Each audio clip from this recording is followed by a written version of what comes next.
Hi, I'm Zibby Owens, and you're listening to Moms Don't Have Time to Read Books. This 30-minute podcast features a new author interviewed by me every single day, 365 days a year, for about 30 minutes. I am also the publisher for Zibby Books, which publishes 12 books a year in fiction and memoir. Our books are already out now. You can check it out on zibbybooks.com. And we have a magazine called Zibby Mag, where we have lots of wonderful essays and lifestyle features. That's at zibbymag.com. We have classes at zibbyclasses.com.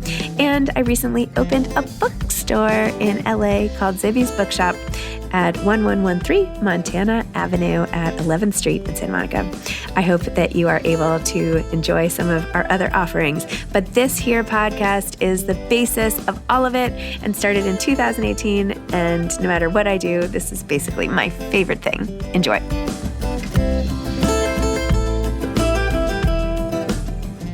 Kyo Maclear is the author of Unearthing, a story of tangled love and family secrets. She was born in London, England, and moved to Toronto at the age of 4. Her most recent book, Birds, Art, Life, was published in 7 territories and became a Canadian #1 bestseller. She received a PhD from York University in the environmental humanities. Her short fiction, essays, and art criticism have been published in Orion Magazine, Asia Art Pacific, Lit Hub, Brick, The Millions, The Guardian, Shambhala Sun, The Globe, and Mail Toronto, among other publications. She is also a children's author, editor, and teacher. Welcome, Kyo. Thank you so much for coming on Moms Don't Have Time to Read Books to discuss your absolutely beautiful memoir that made me cry, called Unearthing, a story of tangled love and family secrets. This is really, really great. Thank you, Zibby. So nice to be here. Can you tell listeners a bit about what your book is about, how you structured it the way that you did, which was so interesting, just all the interesting things, and then we can dive deep into different parts. Absolutely. So it's kind of a hybrid memoir. I've heard it described as a kind of detective story, a family memoir, a personal botanical history. But essentially, the story follows a journey that happened. It began in 2019 when I did a DNA test and discovered that my father, who had died just 3 months previously, wasn't biologically related to me. And we were really close. So this was a bit of a shocker. And I actually had no suspicions whatsoever. I was doing the test for entirely different reasons. And so the book really traces the journey of what happened. I mean, I enlisted strangers to help me kind of uncover what happened piece by piece. And part of what's kind of odd about the story is that it really is a mystery that could have been cracked by someone I see almost every day, namely my mother. And I don't think that's a big spoiler. And she's a really kind of dynamic, charged, electrical kind of character in my life. And she's somebody who's kind of both fascinated and vexed me my entire life. So it kind of follows that journey, and it takes place over the course of a year or so. And it's structured around the seasons, and it's actually structured around what are called small seasons in Japanese. So I really wanted to tell the story against kind of shifting, kind of a world that was kind of constantly changing, you know, in some ways to kind of evoke this sense that the climate was kind of dramatically different during that period of time when I was unearthing this story, but also to kind of get a sense of the kind of landscape as a protagonist. One of the things I realized was that I kind of overlooked my mother in the kind of story of my life, that she wasn't like the big protagonist. And so I was really interested in other things that we kind of underestimate in the world. So amazing. I mean, in your search at the beginning, which starts off for your father, it then sort of delves deep into investigating all these things about your mom and her life and memories and what does memory mean. And then, you know, I don't think I can delete this, but I don't think it's a spoiler to talk about her dementia. Is that okay to discuss? Big part of the story, yeah. Yeah. So even as you write through that and deal with her memory fragments, and it's like we are with you trying to figure out what she is telling the truth, whatever that is, about, and what is fiction, what is lie, like, and then you are left to discover alongside her what you believe and what you don't, and this sort of found family. And I don't know, it was really beautiful and very original. Tell me a little bit about the style, because one thing that you do throughout the book is you have like a sentence that gets repeated at the beginning of many sections, and then you switch the sentence up to a different sentence, usually parts about your being a daughter and your relationship to your mother, but you do it in such a poetic way in the repetition. Just tell me more about that. It probably has a name of a literary device that I don't know what it is or something, but a really good question. So, I mean, I write books for children. So I'm really interested in the idea of refrain and repetition and how that can kind of create this mesmerism for the reader. Hmm. And I think part of it was just I was repeating this sentence because I was kind of trying to reestablish a pattern to my life and kind of finding grounding again. And so in some ways it became almost like a mantra, like kind of repeating, I am the daughter of this parent. I am the daughter of this parent. And they were changing. And so my relationship as a daughter, my whole kind of view of daughterhood was changing. It was really kind of a shifting sands feeling because both my parents at different stages developed dementia. I mean, so much of this book is about memory. And I think we're kind of under the misapprehension that when we uncover stories, that they kind of arise, like almost like an archaeological dig, the memories come up intact and all we have to do is kind of brush them off and then like they're there. But what I discovered, and I kind of know this intuitively, is that our memories are always shifting anyway at the best of times. Hmm. And then you encounter a person who you're relying on to tell you a story who's in the stages of dementia, early stages of dementia, then like there's no ground, literally, like everything's constantly changing. And there's, every time I'd have a version of the story, my mother would kind of rewrite it or kind of reject the version she'd said. And so it became really a lot about storytelling in some ways and the kind of impossibility of it.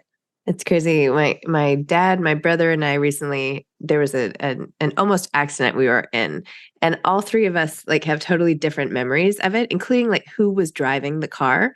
I'm like, how is this possible? And what does this mean about the actual moment? Like, if none of us remember it, and it did happen, but then just floated away. Do you know, like, what is the truth, so to speak? Not that this is an important thing, the way your family history is, but just these moments as we all age and forget and what does it mean within the family when you have situations that everybody has a different view on, including yourself at different times of the day? And even at one point you put in like, are you aware now that like your interpretation of events is like being incorporated into somebody else's memory about them and folded in like that, which is also so interesting.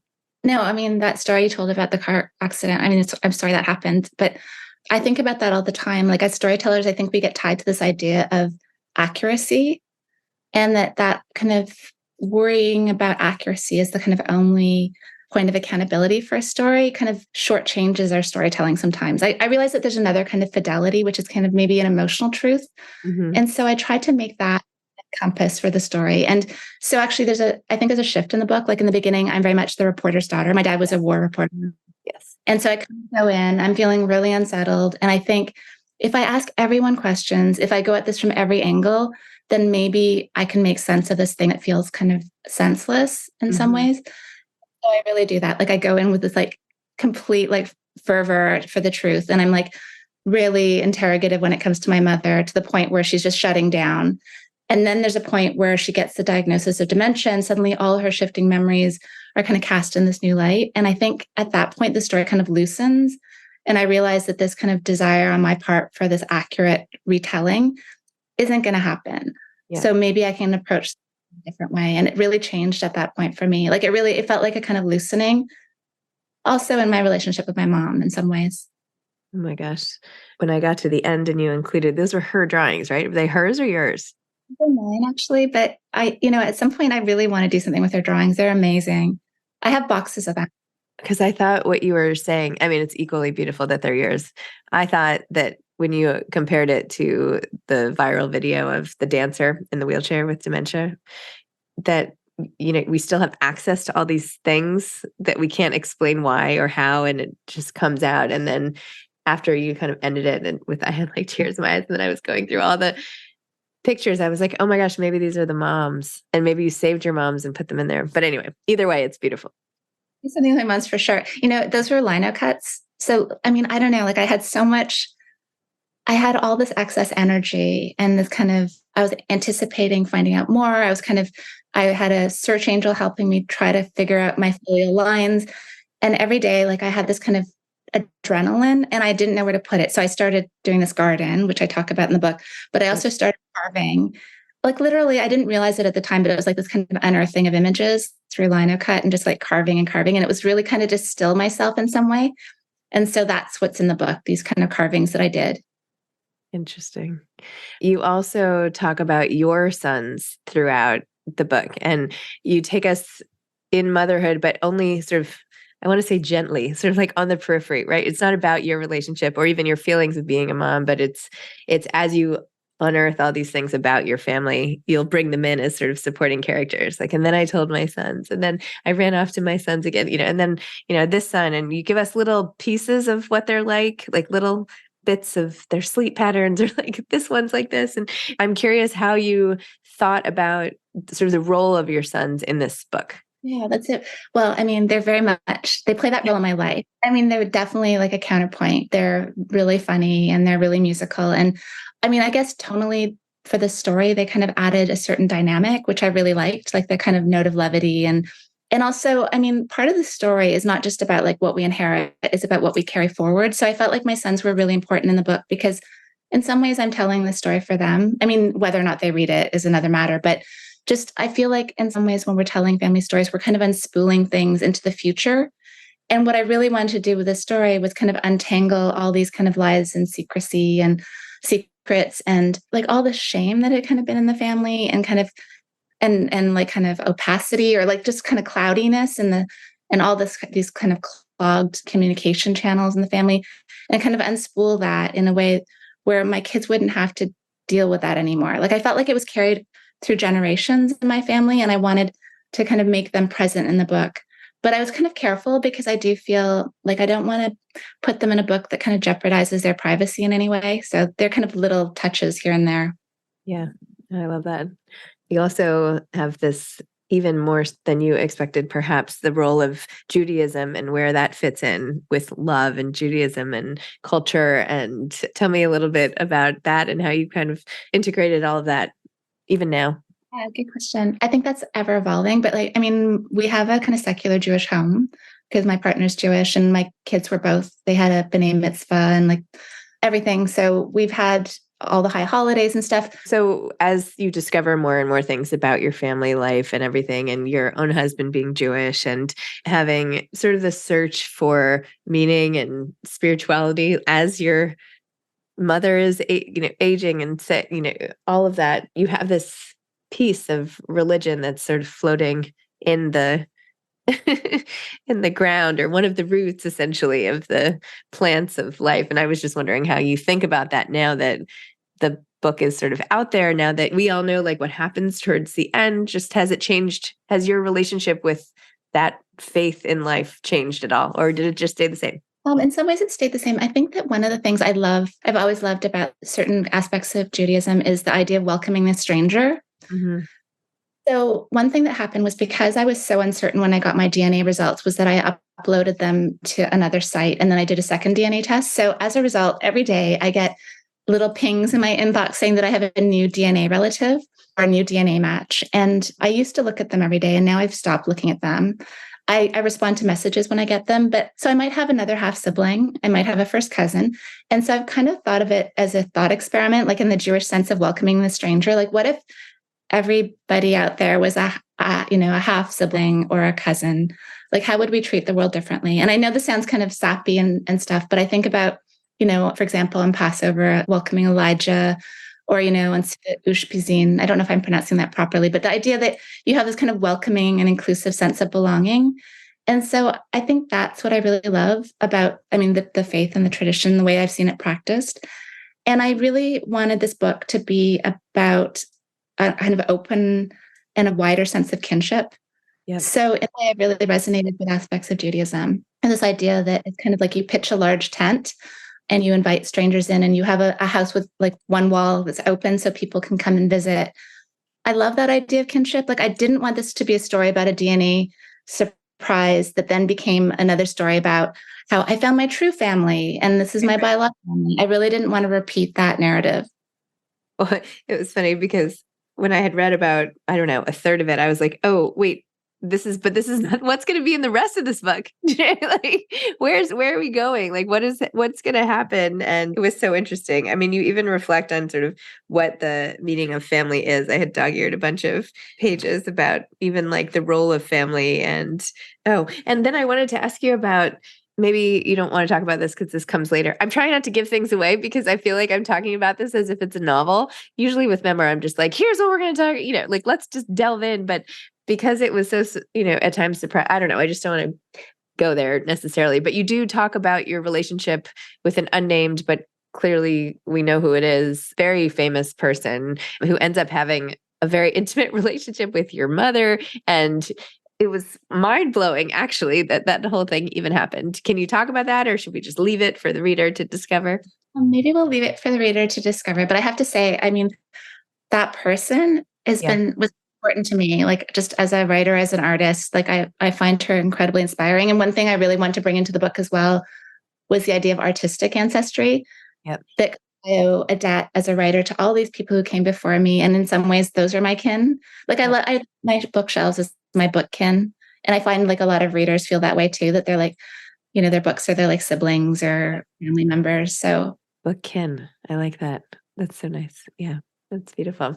The role, obviously, of nature and the world and roots and flower. You start off by going through the morning ritual for your father by going to this greenhouse and sort of communing with the plants, if you will, as you work your way through that terrible time. And then as you write, everything becomes, completely interwoven with different analogies and moments and interactions with the natural world. Tell me a little bit about that, and also even from a writing standpoint, how that became the major. Like you could have told the story and not had that element, right? But you combined two kind of different threads. So just tell me about that. yeah, that's a really great question. Well, I mean, one of the things that happened was that, I mean, there were two things. There was an instinct to go to ground because everything felt like it was kind of turning and revolving, and I really wanted to put my hands in the earth. And the other thing was that I'm not a fancy gardener. Like I'm a terrible gardener, actually. And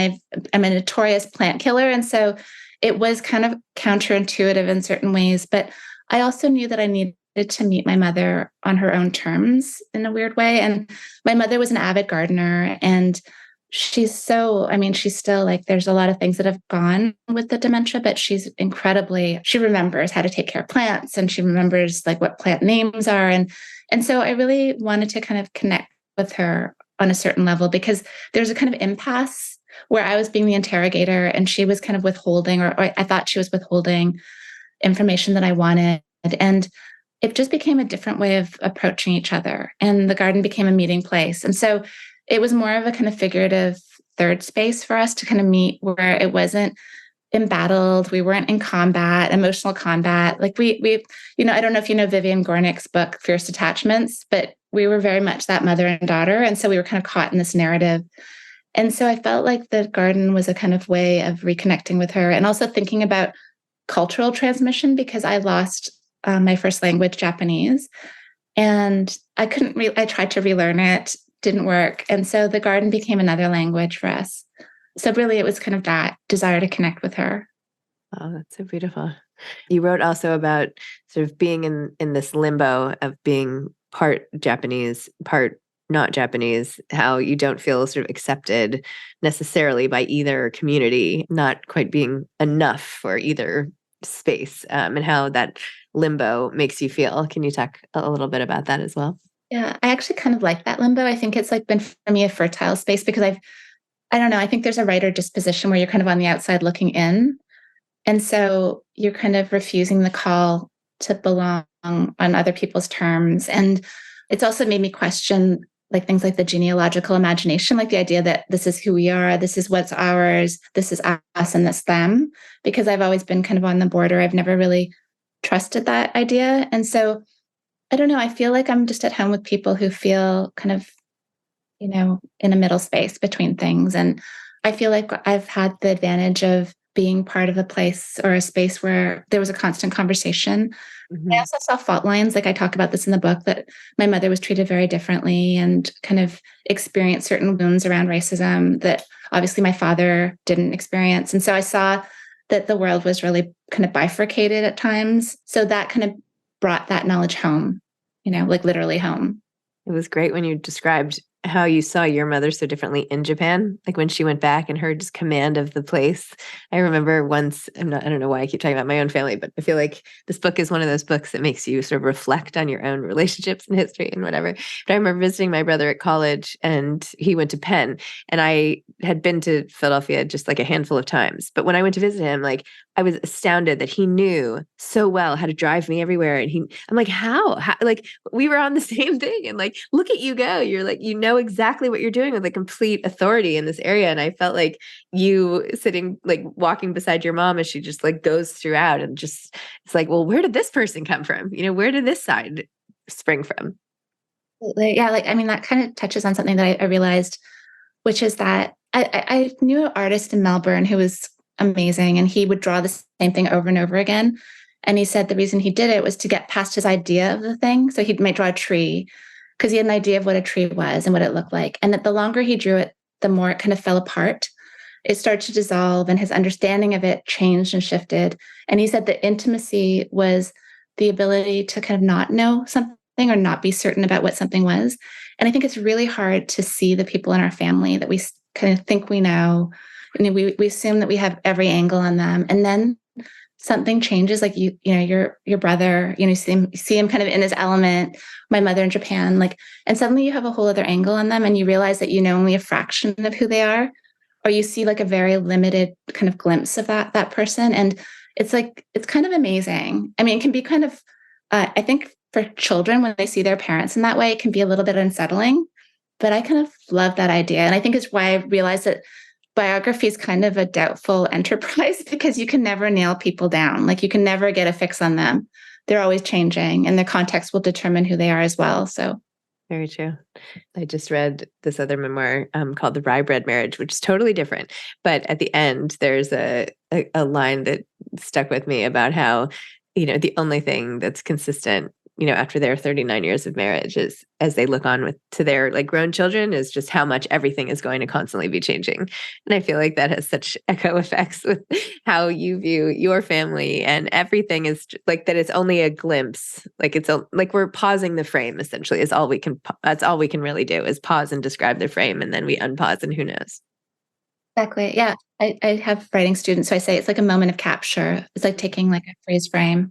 Yeah. And this evolves, especially, I mean, obviously in fiction, you can kind of put your characters away, but in memoir, the characters are still evolving and changing. And, you know, I think Maggie Nelson says that eventually you make a truce with time and you just decide that you're going to hand your manuscript in. But this story is continuing. So it actually also reminded me of Maggie Smith's latest book, You Can Make This Place Beautiful. Did you read that? I haven't read it yet. Such good things. I mean, it's not similar, but there's something in the poetry of both books, the style of writing. I'm wondering too about your path to publication and like what that was like. I know sometimes in publishing, there's an urge to like make things very clearly delineated, right? Like, what is this about, or where does this fall, and da da da. And this book is beautiful, absolutely beautiful, and includes so many different elements, which is fabulous. But so I'm just curious, like, what that was like, and if you had written the whole book when you sold it, and your role with your editor. Just like tell me about that whole. Yeah, that's a good question. I mean, I did write the whole thing before I sold it, and I worked with an editor I worked with on my last book, Kathy Belden at Scribner, who's just fantastic and was so supportive and just understands that I kind of write this hybrid form of memoir that kind of, I mean, it's funny because I buy books all over the map, and I have a friend who runs a bookshop in Toronto who said that he'd like to have one category for books and he'd call it Floop, and everything would fit in it because he finds that, you know, the idea of categories for books can be like kind of silo them in certain ways. Yep. I mean, I guess this can be shelved in memoir, can be shelved in, I don't know, there's probably like a category called personal growth, or that I don't think of this book as having like that kind of grand epiphany that a lot of those books around personal growth have. But I usually write the whole thing and then kind of figure out what it is afterwards. I just find that I need to go kind of subterranean and kind of work quietly. But the one thing that did happen with this publication is that all the kind of shrieking demons I had in my head that I kind of tamped down as I was writing came out and kind of danced on my brain stage when the book was like sent off to kind of be printed. It was in that moment my anxieties kind of arose, and they were really related to this idea of disclosure. And I think that probably anybody who's writing about family will relate to this, but it's like, how much do you tell? How much do you withhold? In my case, I shared facts that like people wanted to keep hidden for a very long time. And so I had to grapple with what that meant. And also, you know, I didn't do it with a sense of swagger. Like I wasn't like, oh, I'm going to just blow the lid off this kind of box. It was very much like I had a sense of that there were things that I would put in and things that I would keep out. But I also push back. There are a few moments in the book you probably noticed where I was kind of pushing back when somebody was saying, I thought You're something like, you're not going to write about this, right? And you're like, no, of course not. And I'm like, oh no, but I'm reading it right now. So, I mean, I did that again. Like I did that with a sense that there were certain things I thought that they needed to be unconcealed. And I didn't see any point to keeping them, like kind of keeping the secret any longer. I felt like they were hangover from, a generation before when maybe there were different codes around what was shameful, Yep. and what was speakable. And I felt like that changed. Even when you say that, your father was a very private person, like and yet here we are knowing every single thing you know. But yeah, I mean, it's amazing. So you had a #1 bestseller in Canada already when you went to write this book. I'm glad that the demons were gone when you sat down to write it. But did you question what your next project would be, or did it just, this all was happening in real life and you're like, I have to just write about this?